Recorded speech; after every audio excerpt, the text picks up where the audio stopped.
Okay, the meeting is being recorded. Fantastic. Thank you. Well, I don't know whether I should assume that everyone knows what EC fiber is. I know there are plenty of people out there who don't know anything about it because they haven't worked on it for 13 years the way I have. But just in a nutshell, it's a high-speed fiber optic network that is actually owned by the town. And so when people say to me, how is your company doing? I have to stop. It's not my company. It's a grassroots initiative that is now, there's no longer, No, this is you. it's somewhat trees, but been that long.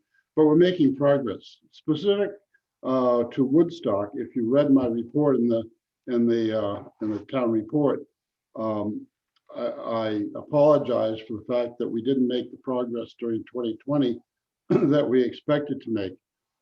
We had planned to hook up most of Woodstock. That didn't happen for a number of reasons, some of which you can probably imagine. But we're still working hard at it, and we're making good progress in 2021. We'll make better progress once the winter is over and once the pandemic is over. So at any rate, I was talking to John about it because, like some of you, he was kind of a latecomer to all this and needed to be brought up to speed. And I explained to him that while it's EC Fiber's mission to connect every residence and business in a town to the network, we had failed in some regard to do that in Woodstock because it's an area of the central business district that is pretty much unreachable. And his brow knit at that point and said, why is that? And I explained that back in the day that Lawrence Rockefeller had paid to have lots of underground conduit installed. But one of the things apparently his attorneys forgot to do is to leave behind any documentation about who would own that going forward. And today, even though we've tried to figure out who owns it, the people who occupy it, that is Fairpoint, now CCI, and Comcast, exert what I call squatters' rights. They claim ownership of it by virtue of the fact that they use the conduit. And not having the stomach for a long, protracted legal battle with those giant companies, we have pretty much written off the downtown area as someplace we couldn't reach. But John said, "Wait a minute, hold on. Let me think about this." So the chat, and it's only a chat at this point, unless he's done some work that I don't know about, is to figure out a way of bringing the network from elsewhere in Woodstock into the core business district. And he and I went out and walked around and looked at some of the telephone poles that exist in the village, and saw that there's lots of wires on them that need to be straightened out, but that can be done. And I said, well, what about the places in between the telephone poles and the buildings? And he said, well, maybe we could get an excavator.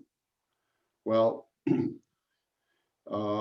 put our heads together and did some calculations and figured out what it would cost to get an excavator and dig trenches between the poles so that, in fact, we could bring EC Fiber service to a good chunk of the core business district. And Dave, you want me to put up that map or you want me to wait? Well, sure, put it up anytime, because otherwise I just get to look at everybody. So John drew this really great map, multicolored map to show what areas we're interested in. John, since you're the author of the map, why don't you annotate first? So the yellow dots are poles that are already planned to be in EC Fiber's network. According to their map, they will have fiber reaching these poles by the end of 2021, relatively soon, let's say. The red poles are other poles that EC Fiber has the right to access, but hasn't put in their plan. And with both of those, we could get to all of the green areas. I basically arbitrarily cut this off at, this is max, basically. Max is, right here somewhere. So, and we can't get to this triangle without a curb cut, although it would be a pretty small curb cut. You could go right over Bond Street. And importantly, we can't get to the Woodstock Inn, but you can do that with a curb cut across Court Street. So no one has to go across Route 4. Curb cuts like this to put a cable underneath, according to the folks at the inn, is not a huge deal. So likely we could get the core downtown business area, through this approach. So. And the reason that we're interested in doing this is that we would like to be able to promote Woodstock as a gigabit town and be more inviting than we are right now to entrepreneurs and people who need connectivity as the core of their business. And I think that was one of the things that the group from Williams College mentioned in the last meeting, right, John? Yeah. Yeah. So I think for the question for the EDC, the cost of this. So I just want to add one thing and then put the question to my fellow EDC members and anyone else who wants to comment. If EC Fiber, this idea kind of got generated because when I look out my window there, I can't get EC Fiber because my house is on the green and we're served by those same underground conduits. But there's a pole right behind the church next to us. And that pole is about 300 feet from my house. And on EC Fiber's website, whenever you sign up for EC Fiber, if you're too far away from a pole, they basically say, well, look, if you just do a trench, then, just do a trench from your house to our pole, and then you pay for that, customer. And then after that, we'll connect you. This is the same idea. It doesn't have to go under Route 4. It doesn't have to go across Route 4. It's about 3,500 feet of trenching to get from those various poles to the backs of those various buildings. We'd need the approval of the building owners, but there's no reason for them not to approve. We'd need EC Fiber to agree. And this is the work that we might do throughout the rest of the year. It would probably cost about $25,000. Maybe that's a little low. Maybe it's $30,000 or $35,000. The town would then own those conduits. We'd make sure not to make that mistake again. And they would let EC Fiber go into them. If someone else came along, we could let those people go into them too. It's not complicated. We're going across lawn for the most part, private property, but people would be incented, we think, to do it. Anyway, that's the idea. And the question is whether this is the kind of thing in September, October, November, when we come back and say, if we do come back and say, hey, the building owners agree and EC Fiber agrees, is this the sort of thing that EDC would consider funding some of or even all of, depending on how it works? So let me just add, Dave, is that a good way to sum it up? I think that's about it. Yep. So any feedback from anyone? Patrick? Is there none of the other services can do high speed? Comcast can do a gigabit down and about 40 meg up. That's what we have right here. You don't actually get a gigabit. EC Fiber is roughly a gigabit down and a gigabit up. So okay, that was my question, is whether somebody else can do that or not. They can do half of it, and it's reasonable. I mean, it's high enough speed. It depends. Yeah, depends on what you're doing. Right, exactly.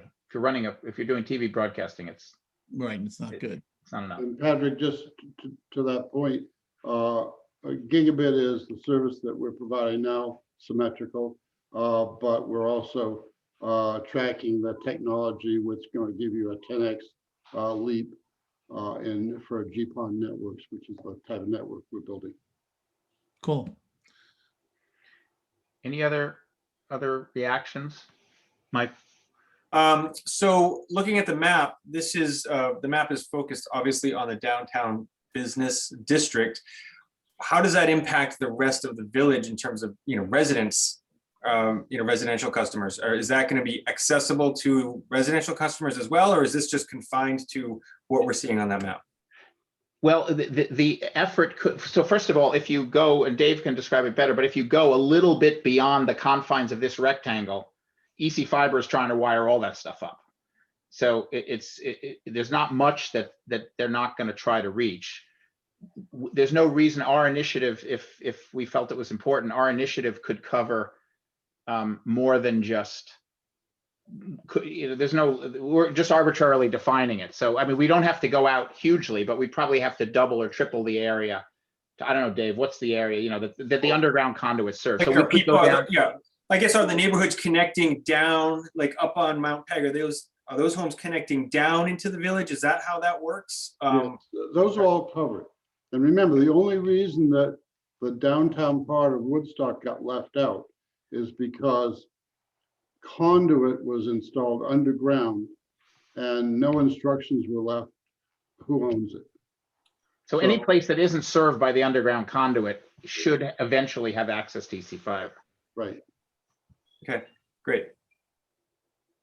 Can I ask a question? Sure, go ahead, Larry. I'm pretty much sure I know this, but I haven't heard why this is good for economic development. Could you just make the argument? Well, I think, well, part of the answer to that, I think, would come from the building owners, who would basically say, when we say to them, would you be in favor of us trenching up to your building on your land and also across your building to get to the next building? Sorry, I'm just going to ask if you guys can mute yourselves. And if they basically say absolutely, because it's easier for us to get tenants, every tenant that we've had in the last 5 years has asked whether or not we have fiber, et cetera, et cetera. Or they might answer the opposite. If they all answered the opposite, I think we wouldn't, we would have a good indication. But I think, realtors might say the same thing. My impression is that that businesses and residents both consider the speed and nature of internet access to be one of, not the most important, but one of the factors that they would routinely bring up when they're trying to decide where to locate. So I don't think this isn't going to have an overnight, impact on our growth trajectory. But I don't know, I guess that's the best answer I could give. I think part of the answer will get clarified as we talk to business owners. So Mika?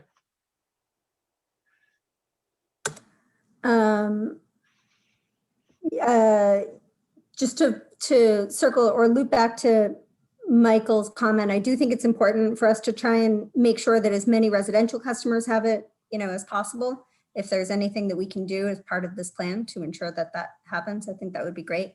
I'm a little concerned about I would consider this a huge benefit. I have EC Fiber now, I love it. Most people that have it love it. I would consider it a big benefit to the businesses that receive the trenches and access to the poles. And it would really frustrate me if the businesses, the commercial owners who own the businesses downtown that leave them, with these astronomical rents that make it almost impossible for people to come in and start stores, now have not only this prime piece of real estate that they charge crazy amounts of rent for that sits empty, but now they also have access to EC Fiber. To me, that feels like I don't want to give that to them. So I don't know if there's a way for us to say, well, if you have a reasonable rent that's accessible to an average business owner that wants to start something, then you can access this. And if not, then we're putting a lock on you or something. I don't know. It feels like we're giving something away. So use it, potentially explore ways to use it as an incentive to fill stores, basically. Yeah, or I think more specifically, I don't want current landlords, current commercial owners to be able to use that service if they are going to continue to charge really high rents. I don't necessarily think of it as an incentive to fill the stores, although certainly that's one way of looking at it. I'm more thinking of it as a mark against you. I don't want to say a punishment, but whatever the other word would be, a a less brash word than punishment, but something that we could use to say to commercial landowners, sorry, you're kind of a jerk. So no. Or Okay. at least not let them say, I have high speed and it's going to cost you more to rent here. Right. Yeah, or I mean, at the bare minimum, That but makes really, sense. I think it's more like, sorry, we're not going to help you do anything else to make your property more valuable, you know? Okay, so we'll add in a policy inquiry that we will discuss over, if we were to proceed on this, to explore it. One of the dimensions of exploration won't just be physical and maps and polls. It'll also be policy about how much do we pay, if anything, who do we offer it to, and so forth. How's that? Is that, yeah. And we'll come up with whatever we come up with. Yeah, I don't know if it makes sense to bring this to buildings that are partially or mostly vacant. Other than that, it might attract businesses to it. But if the reason that people aren't moving there is because of the high rent, then it doesn't make sense to, like, as Patrick said, make it even more valuable. We should be focusing on the businesses that are already there, I think, and at least the spaces that are currently more economical than the ones that are vacant. Good. Beth, and then Larry.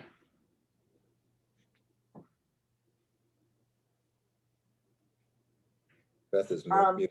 I had two questions. One is, and I kind of know the answer, but I have to ask it anyway. We're going to be all dug up for the next 4 months or 5 months. Is there any way to connect, I mean, to integrate that with this, the roads being dug up? Yeah. And the second comment, because I have to go, is in my mind, at least at my household, it is much more affordable to have EC fiber for my high speed and telephone versus Comcast, which is a benefit to businesses.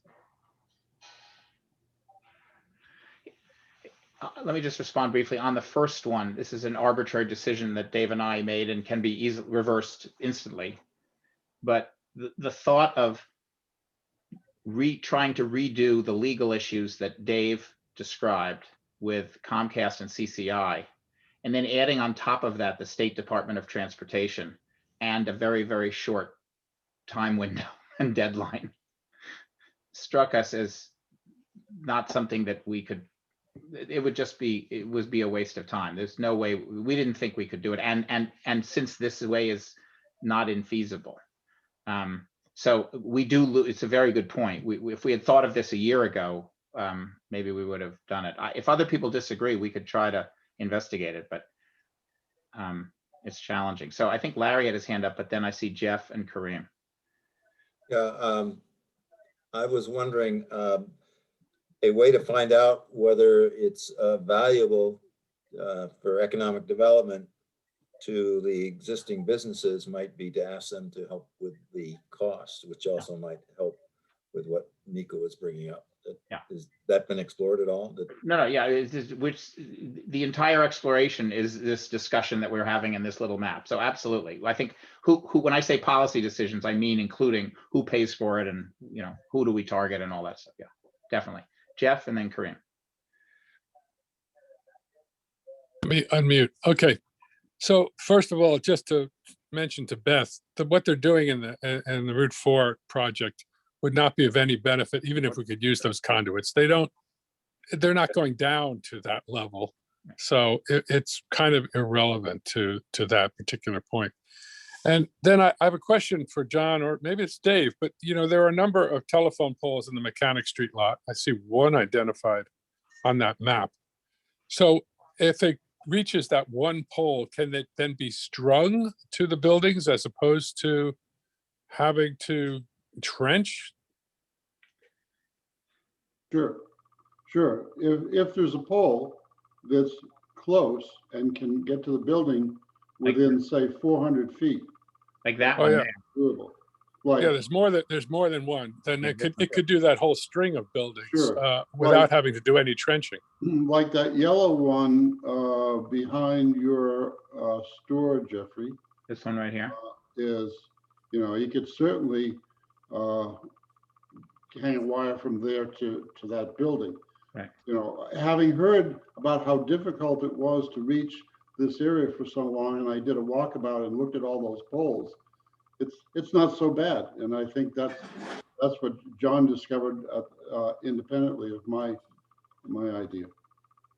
Yeah. So yeah, that yellow one you first showed is not behind my building, Dave. It's Oh, the one on the furthest to the left is the closest to my building there. This one Yeah. here. So that could be strung to those buildings without trenching. That's good. Yeah, and if it's less expensive than Comcast, I don't know of any business that wouldn't want to do it. Kareem? Yeah, thanks, John. So I apologize. I'm not that familiar with the setup from a structural point of view. I'm going to make a comment first. As far as my business is concerned, since we offer our guests both internet and cable, opting for EC Fiber means that I have to unbundle the sort of contract I have with Comcast.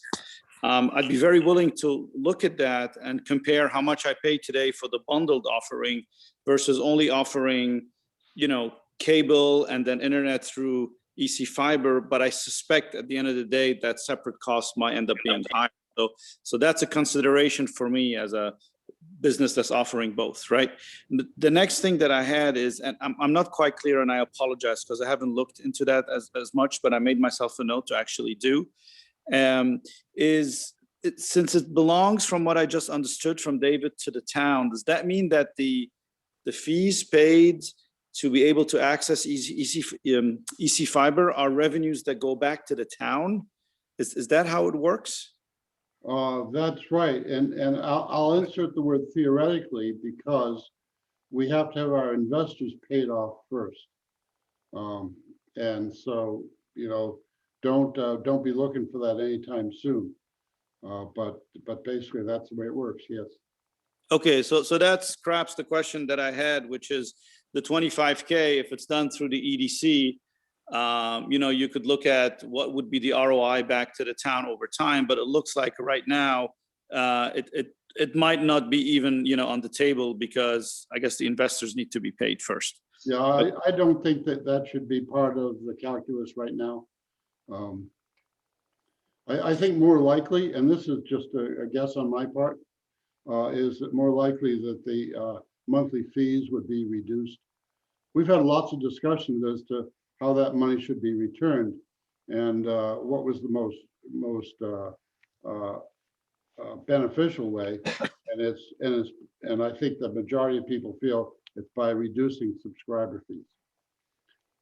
Okay, thank you. And I do agree with some of the comments that were made, including the one you started with, John, which is let's see what the demand is right now, and then maybe estimate what the future might be if this is installed, if it makes things a little bit more attractive, in order to ensure that if there is an investment, that this is going to be used actually, right?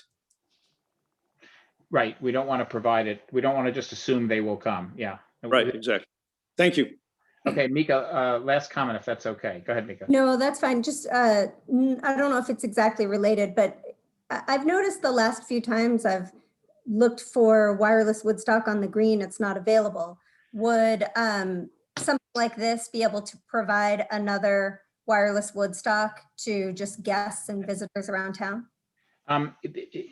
The two, I think that technically, no, it won't affect our ability to provide wireless Woodstock, which already exists. And in fact, half of wireless Woodstock, we should do the same kind of thing. And in fact, I will try to do that with T. Belisle and one other person, the same kind of discussion with the EDC about the benefit of wireless Woodstock. I'll try to do that next month. Some Okay, so costs maybe. they're not the same thing. They cannot be connected. they could be connected, but there's no need to be connected. We could build out wireless Woodstock now. Oh, okay. So even- wireless Woodstock still exists? The last 3 times I've looked for the network, it's just not available. It depends where you are because it isn't really being maintained. So in certain locations, it still exists. In other places, it's been shut down. And in other places, it Oh. isn't being served yet. The equipment isn't in place.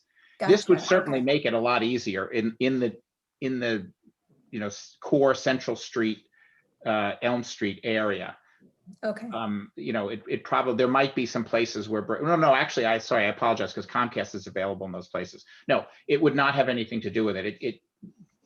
Okay. Those are 2 separate projects, but it's a good point that we should be talking about wireless Woodstock also. Yeah, I think that's really, really important. Guests and visitors expect to be able to hop into some network somewhere so that they can find what they're looking for. Yeah, I'll set up a briefing on wireless Woodstock next month. Thank you. Okay. Sorry, I just have to put a big arrow. Okay. Hey, John, just one quick question on that. You know how if you go to like the South Woodstock Country Store, Brownsville Butcher Shop, they have an EC Fiber, like internet cafe kind of thing. Would that tie into wireless Woodstock? You know what I'm talking about? Where they have to select the EC Fiber network, and I think you put an email in or something, and then you're approved to use it through the store you're at. I mean, would that be something? I mean, because the wireless Woodstock is kind of it's not a great service right now, because I've never had success with it. So I don't know if we could turn the town into one of these EC Fiber kind of networks.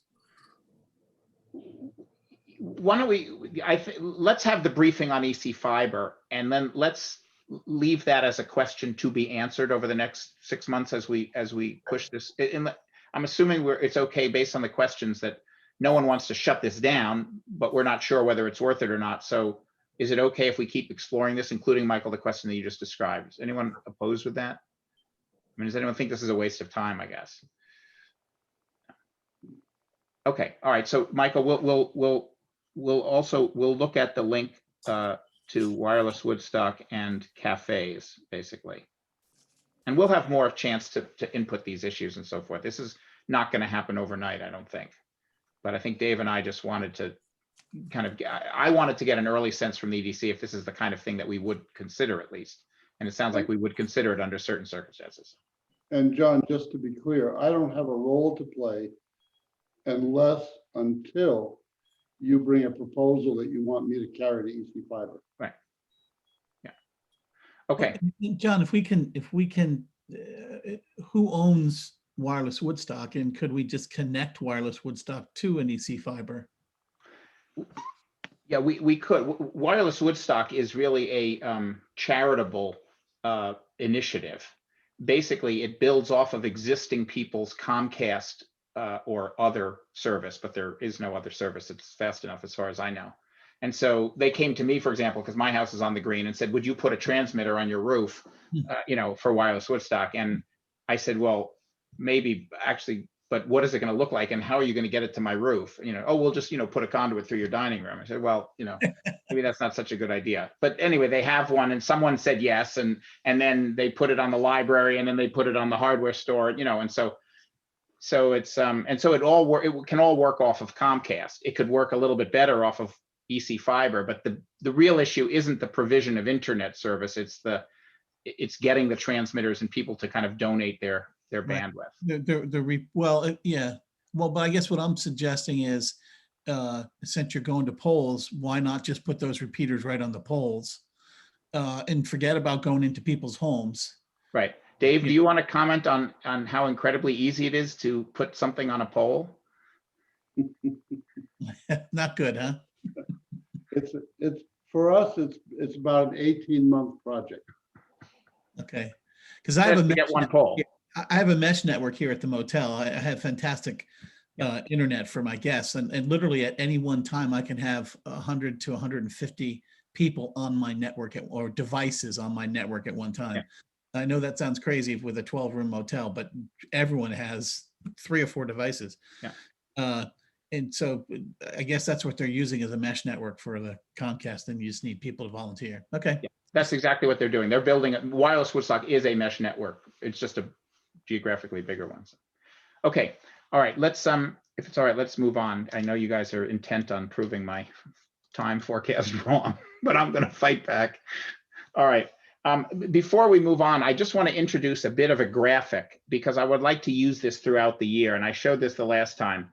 The 4 priorities that we have come around to focus on, at least for 2021, I hope for longer than that. Marketing Woodstock, expanding housing supply, improving the physical downtown rejuvenation, and improving the business environment. And so what I want to do as we go through the agenda here is just highlight how the items on the agenda tie to these priorities, and all of the items today do, and hopefully most or all of them will tie in the future. So EC Fiber is about the business environment, and so forth. The next one is ideas from the resident survey. Kareem is here, and Kareem, maybe you just want to take 1 minute. I'm going to put up all the ideas that you had that were listed that had EDC in them, you know, that where you classified them as EDC, but maybe you just talk briefly about the survey. And then I'd like to do the same thing. Are there any ones of these that we want to pursue further or not? We're not under any obligation to. These are just, so Kareem, do you want to just introduce this?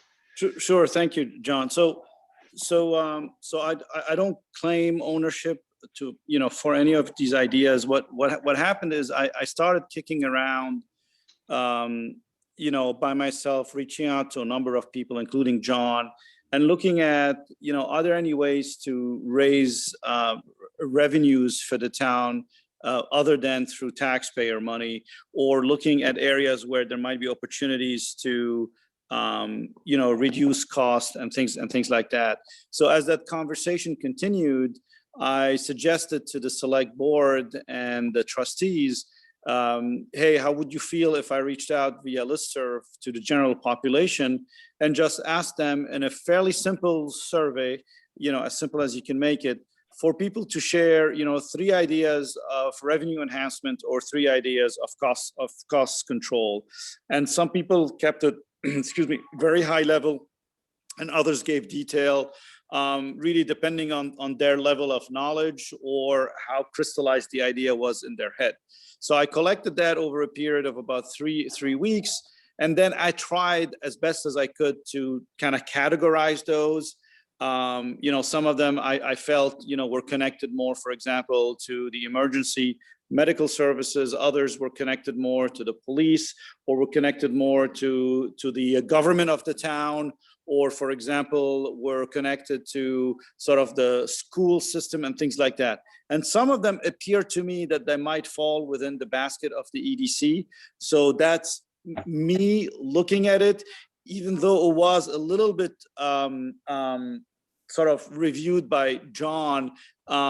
Again, if you don't feel this falls within your purview, number one, then fine. And 2, if you don't think that this is something that makes sense right now to move forward with, then fine. But I thought, since I was able to collect 84 ideas, and some of them look like they might belong or could be pushed further through by the EDC, why not talk about them, at an EDC meeting? So that's, and I'm not endorsing or opposed to these ideas either. Unlike the EC Fiber, where Dave and I worked on it, here I'm just reporting back as passing on what unknown members of the community proposed. What I did try to do with my own best effort is to try to see which of our 4 priorities they related to, and most of them relate to one of them. A few don't relate to any of them. But are there any here, maybe the best way to do it is, are there any here, maybe we pick 1 or 2 that we think are worth kind of adding, doing some work on, to seeing whether or not it's, John, would you like me to just summarize them very quickly? Yeah, okay. Yeah. So the first one, it looks like it might be connected to marketing the town, which is, should we talk a little bit more about the fact that we have car fueling stations? Then there is, so that probably might be an easy win, right?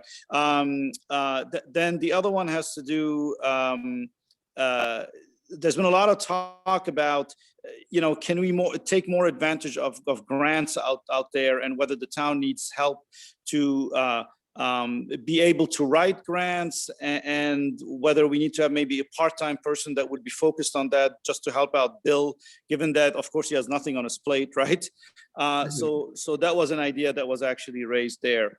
And another one had to do with, so that one might be a little bit of a controversial one, given that it goes kind of against what the EDC was set up for as far as using its fund.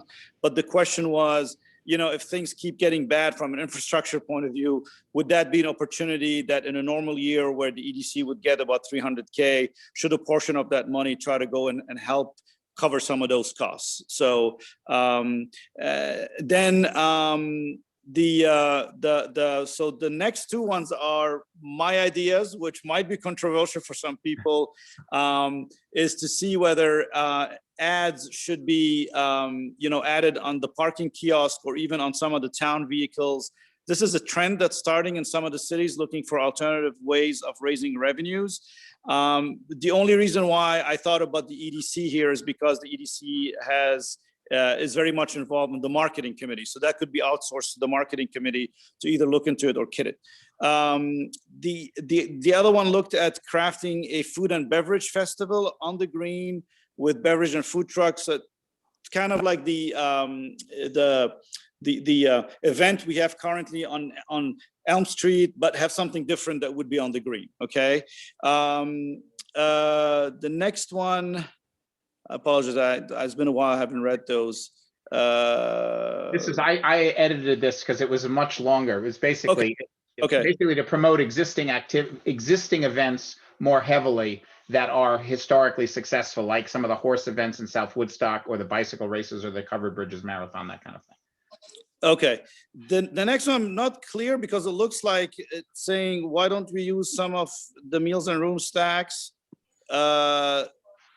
I think this is the same as this idea here. It's basically take the EDC's money and just use it to reduce property taxes. Okay, all right. And then the last one, propose, adapt, access dwelling. I'm sorry, I'm not sure what that might mean. So okay, no, this one is directly related. So we will, the housing group will. This is one of the recommendations from the phase 1 of the housing group. Okay. Which is we should look to see if there are things we can do to subsidize and help people to build accessory units. So that one directly relates to housing, and that one we will pursue because we've already agreed to pursue it. Basically, are there any?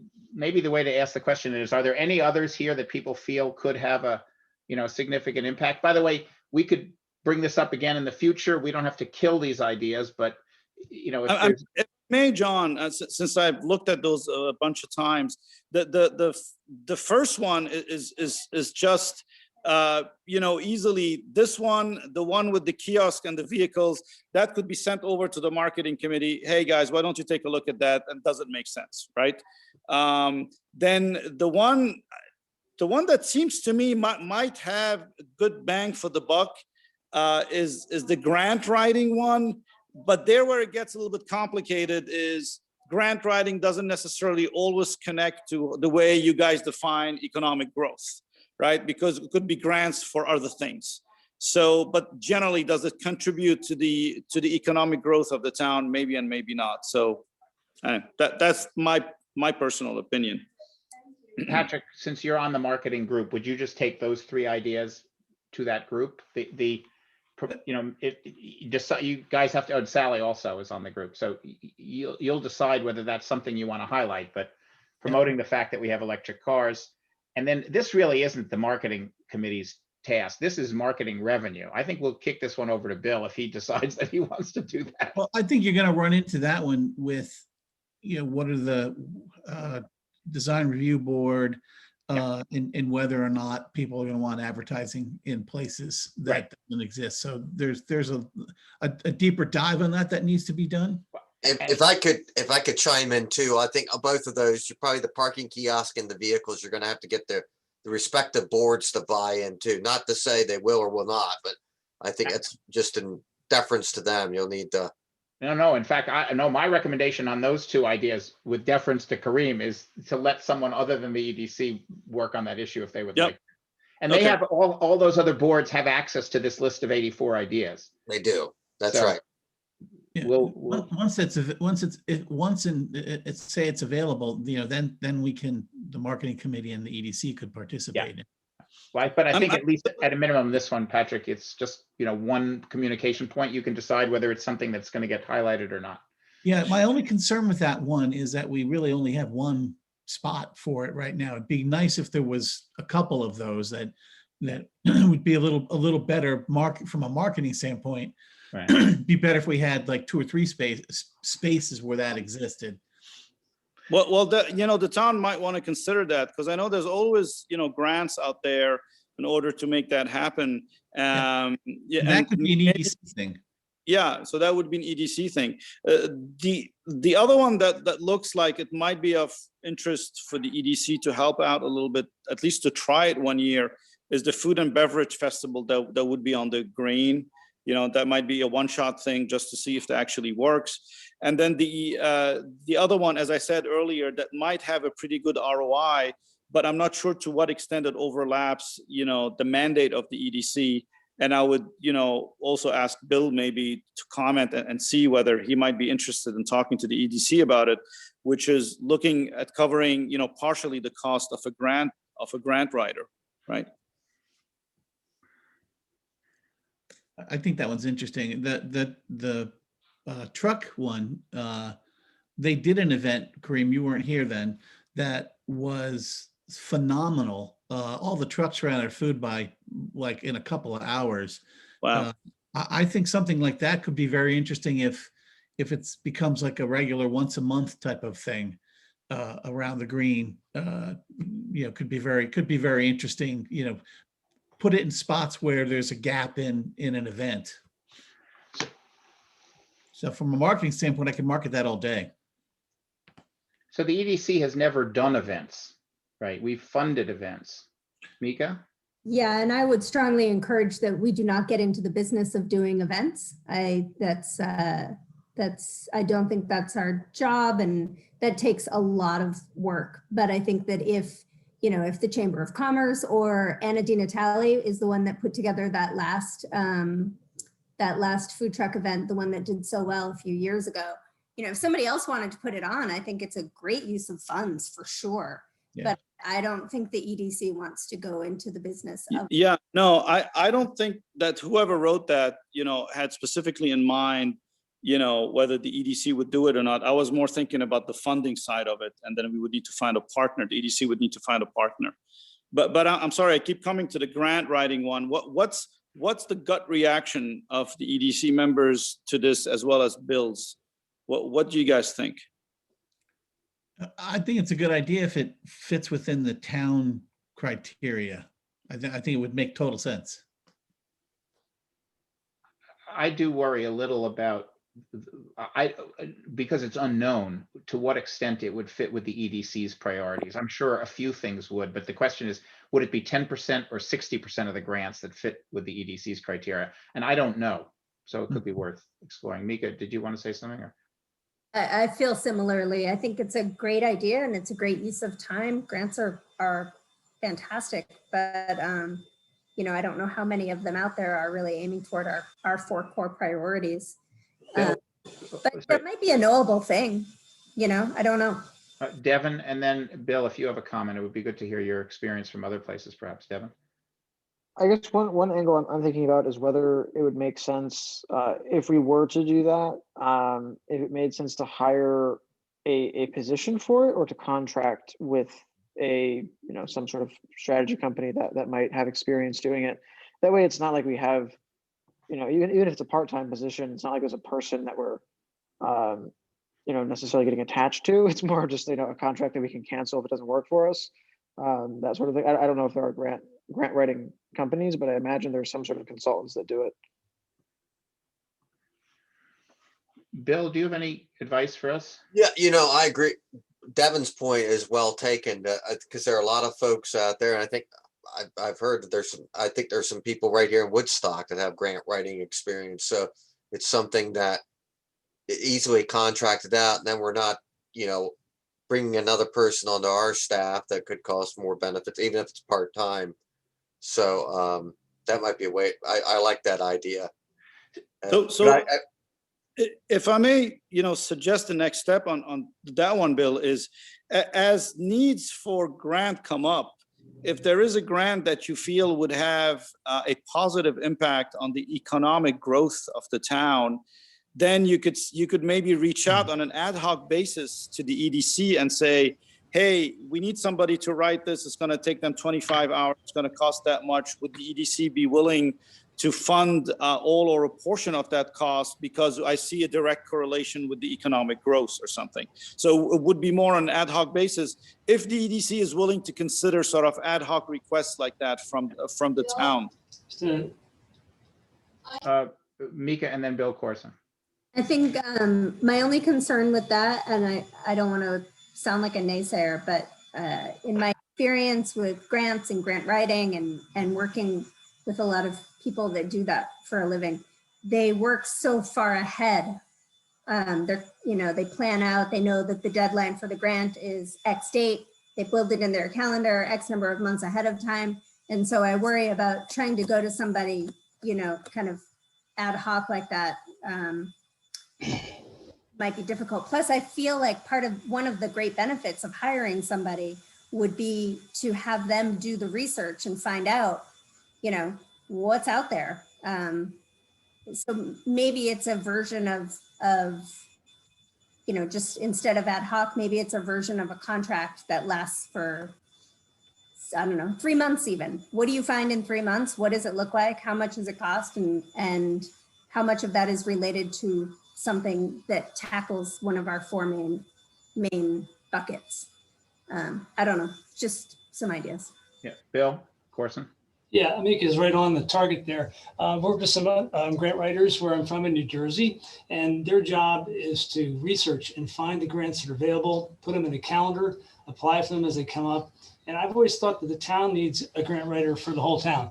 As I understand, Robbie Blish writes grants and goes for grants for things in the police area. Even some of the private groups like Pentangle, they're always looking for grants.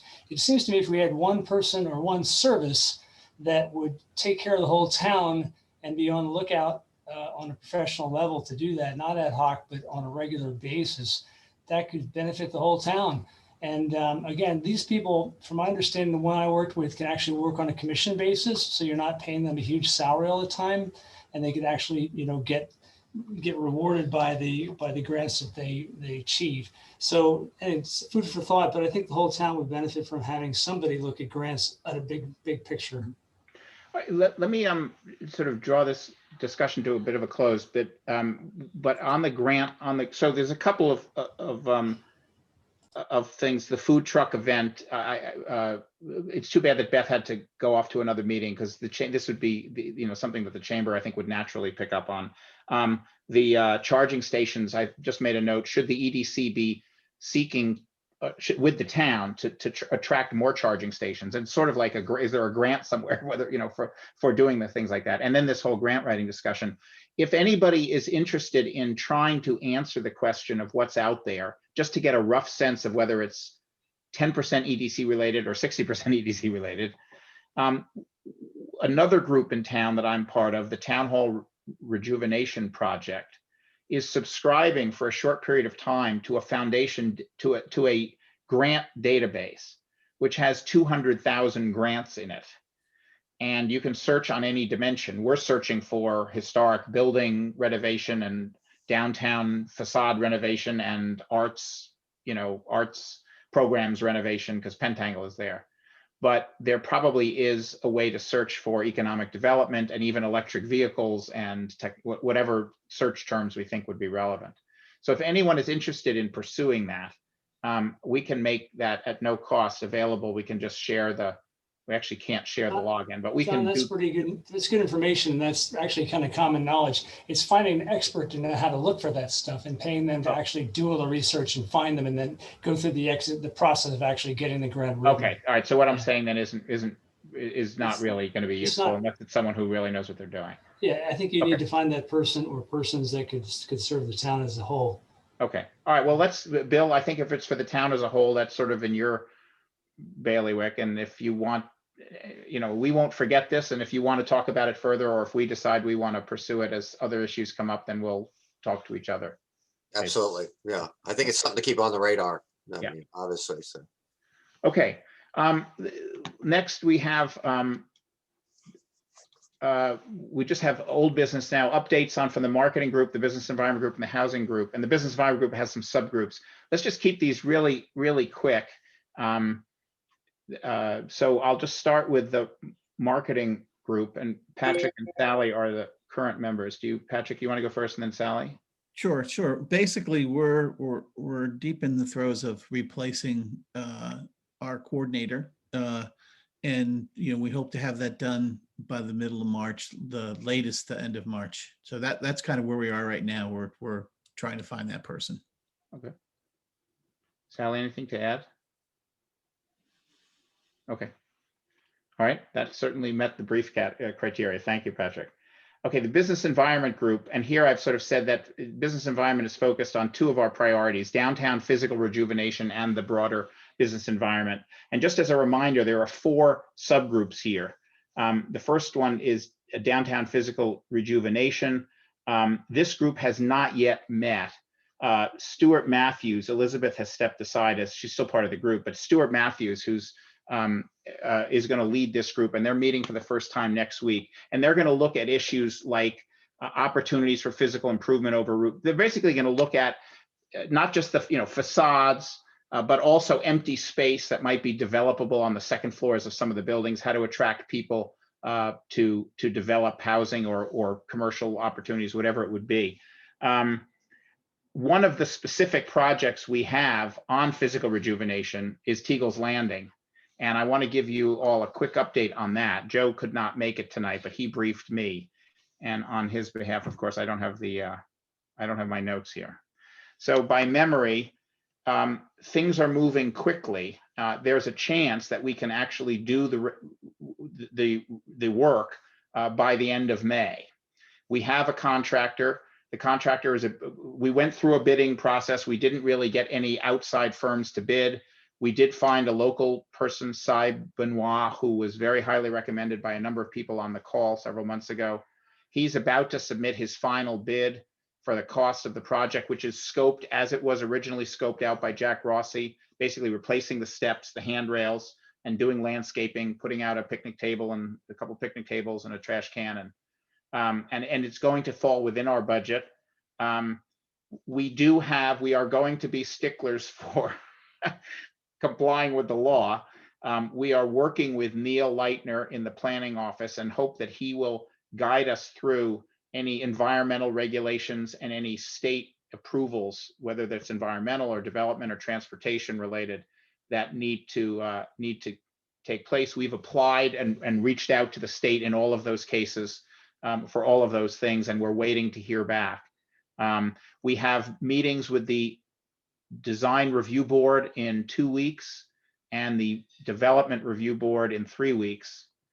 Those are public meetings, and I think we should notify the public, not that there will be that much debate about how to landscape Teagle's Landing, but I think we should notify the public about those meetings so that if they do want to, and at those meetings, we'll show the drawings that Jack Rossi did and the budget and so forth. And if people want to opine on the design and so forth, that will be their opportunity to do so. I don't think it'll be very contentious, and I don't think we should play the landscape architect role. I think Jack is doing that, and the committees can approve it. So, Sally, do you have any comments about that process or something? I know I'm putting you on the spot, but. No, I think I just checked the notices, and it looks like you've covered the correct board. So Neil is pretty good at pulling it all together. So if you're working with him, I have faith that he'll get it done for you. So I don't want to overpromise, because lots of things could go wrong, but I think the challenge is fundamentally is just getting decisions back from the state and making sure that we've crossed all our T's and dotted all of our I's to make sure we have all the right approvals, and we should have time to get those, since we're not thinking about the construction until May. So, any comments or questions about that? Okay, and then the rest of downtown physical rejuvenation, new ideas, all those issues that we described will be brought to us next month as this group meets for the first time. Targeting and attracting new businesses. This is another subgroup. Larry and Elizabeth and Joe are the EDC members on that. And who's here from that group? Larry, is Laird here? Laird was going to be here. Larry, do you want to, you were a member of that group, I think. Do you want to just give a 30-second update as to what I think you guys met once, right? Yeah, we did meet, and we had a really good original meeting, and we just divided up a whole bunch of different tasks that everybody's going to undertake. And I actually see that Stuart Matthews put something in the listserv, which was one of the survey things that we were talking about doing. And I guess that would be about it. It looks very good, healthy discussions, and I think it's going to be a very viable, good, strong group. Okay, that's great. On the survey point, I forgot to mention this to you. Could we connect offline? I want to make sure to connect you and Stuart, your group and Stuart's group, and also the marketing group, Patrick and Sally, because all of you, I think, want to survey people about people moving here and what they want. And I don't think we should be doing multiple surveys. I don't know that the marketing group has thought about this, but I think the marketing group would benefit from the surveys that those other two groups want to do. So we should just do this once in a coordinated way. So maybe Larry and Patrick, could you both give me a call, or Sally, or whoever? I've also talked in some detail with Laird about it, because there's clearly an overlap between those two committees. Right. So maybe that if we can get a look at it, there may be a question or two we can add to it. Exactly. That's by coordinating. That's all. We don't have to have a mega meeting. It's just if we share the survey across the groups, you can add questions. One of the groups can administer it. But okay. All right. Any comments or questions about this targeting and attracting new businesses? No? Okay. The policy changes group. Larry is heading this up. I'm sitting on this. Jeff, Sally, Tom. We've had one meeting also. Larry, you're the moderator of this group. Do you want to briefly summarize where we are? Yeah, about the same summary. We had a great meeting, and we've divided up a number of tasks. Basically, what we're going to go out and survey existing businesses, existing commercial business owners, building owners, and a group of several other subgroups of people to basically find out what regulations are relevant to them, whether they enhance the business environment or in any way detrimental, and try to seek out from all the people that have been affected by these policies and regulations to get their input and see, are we doing a good job with our policies and regulations? Are we attracting business? Are we whatever the repelling repelling business? And hopefully identifying those policies and regulations that we think are good, and those that might need some enhancement, plus some new ideas. Patrick? Are you guys going to other towns too? As part of that? Just curious. One of the things we're looking at is going to at least some nearby towns, Hanover and White River Junction, for instance, where businesses have been established, and try to figure out, well, why didn't you come to Woodstock? Or could you come to Woodstock? So yes, yeah, we are looking at that. Okay, sorry, I'm just making a note of what to do. Okay, thanks. Any other comments on the policy changes, policy issues group? Kareem, John. Oh, I can't see Kareem. Oh, Kareem, sorry. Hi. Yeah. So as you know, you were going through all those groups. I'm sure it's in the back of their mind, but that presentation that we had a couple of weeks ago from those students, which I thought was incredibly good. I just want to make sure that the groups are picking from it whatever is relevant to what their mandate is, because there was some really good stuff in there. Okay, so that's one point I wanted to make. The other point I wanted to make that had to do with the business improvement is, has any thought been given to prioritize and try to see whether at least on Main Street, on Central Street, whether we could try to figure out how to fill those empty storefronts, because it really gives it really makes the town look not dead, but you know what I'm trying to say, right? Yeah, no, I think the downtown physical rejuvenation group will definitely cover that. I mean, the policy group in a longer term sense. Okay, but in order to get people in there, right? So that they don't just sit empty, right? Yeah, I mean, yeah, I think that each of these groups, well, the targeting and attracting new businesses group will try to be identifying businesses that could come in. The downtown physical rejuvenation group, I think, will look at policies and actions we could take to fill empty storefronts beyond just going out and looking for specific new businesses. The incentives, we currently have a storefront incentive. Should we be doing more? Should we be, yeah, so. Okay, good. I guess my point was, if they could prioritize those 3-4 that are empty, that are sticking out like an eyesore pretty much. So, okay, thank you. Kareem, we talked in our last meeting, we talked a fair amount about that. John, you were going to actually talk to Mika to see if she would undertake some of that. That's right. Thank you. Yeah. I'm sorry. Right.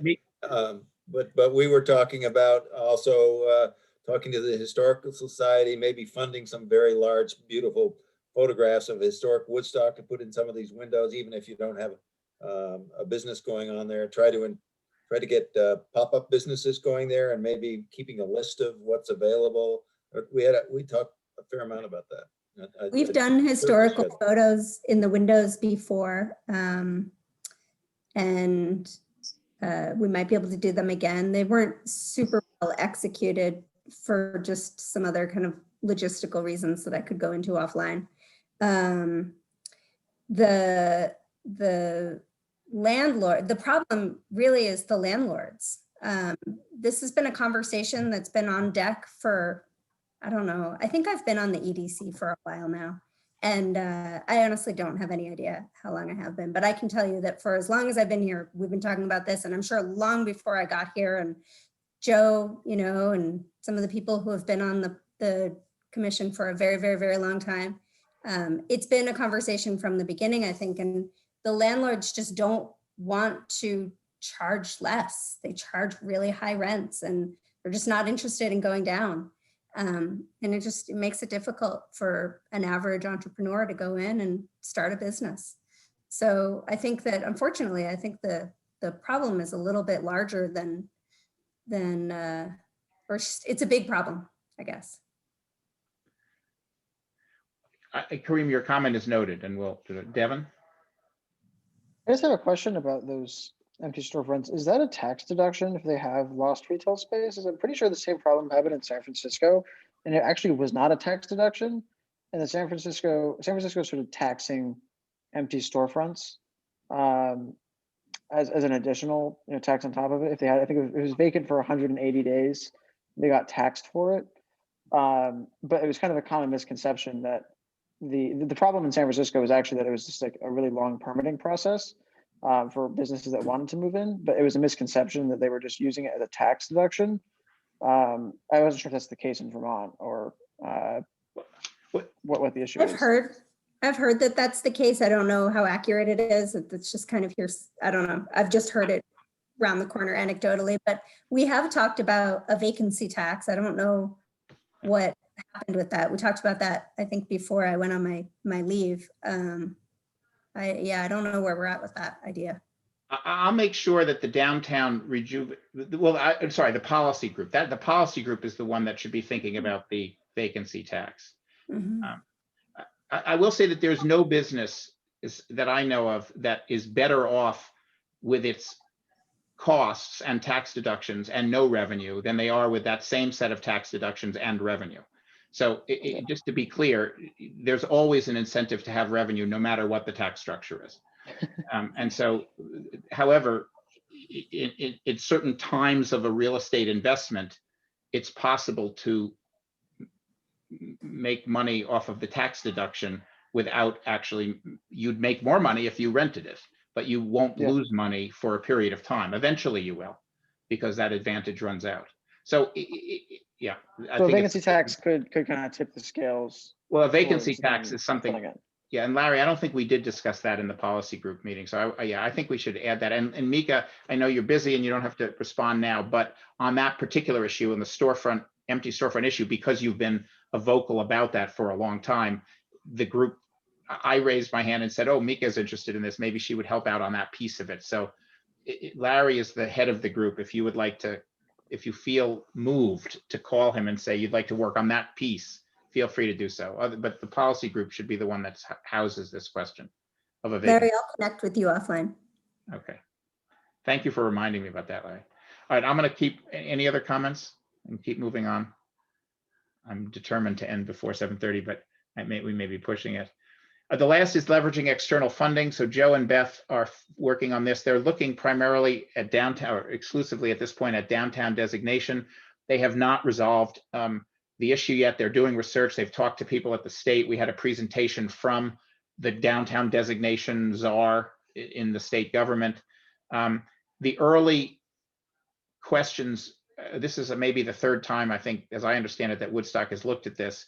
It's Sally, it's more than that. Yeah, okay. So it's not clear that the one conclusion that we've reached is we're probably not taking advantage of our current designation, which is a village center, and that there are the same tax credits are available for village or downtown designation. There's one set of grants in the transportation area, which you're not eligible for as a village and you are eligible for as a town. But the requirements that come along with downtown designation may offset that small benefit. And that program also isn't funded right now, or it's overfunded. I mean, it's underfunded. So they're continuing to investigate.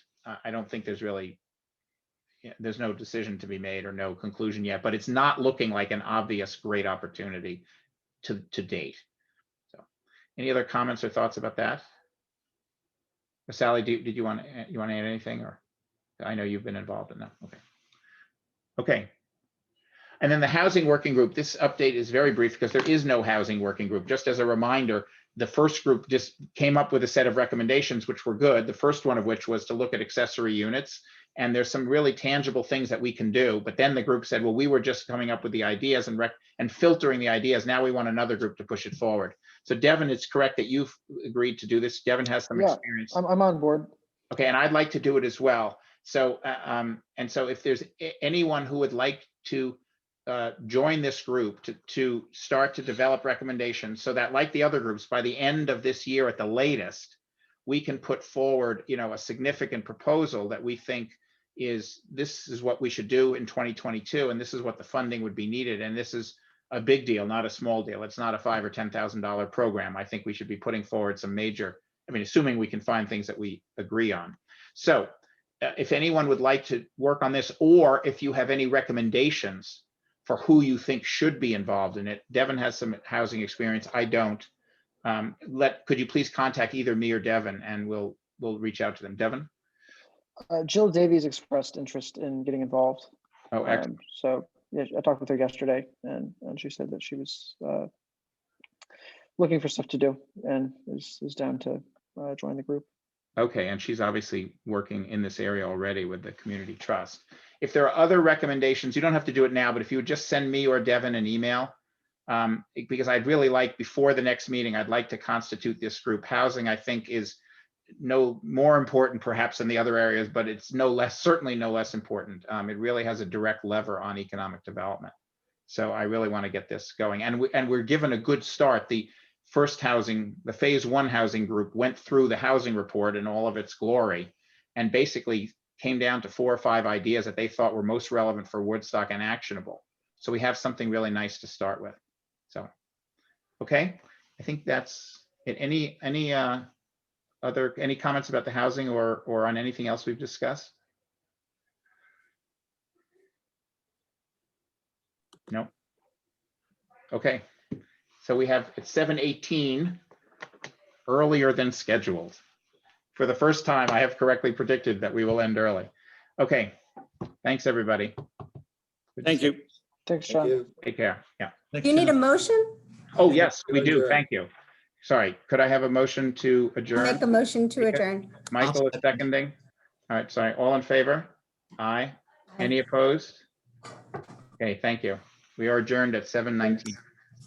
Thanks, everybody.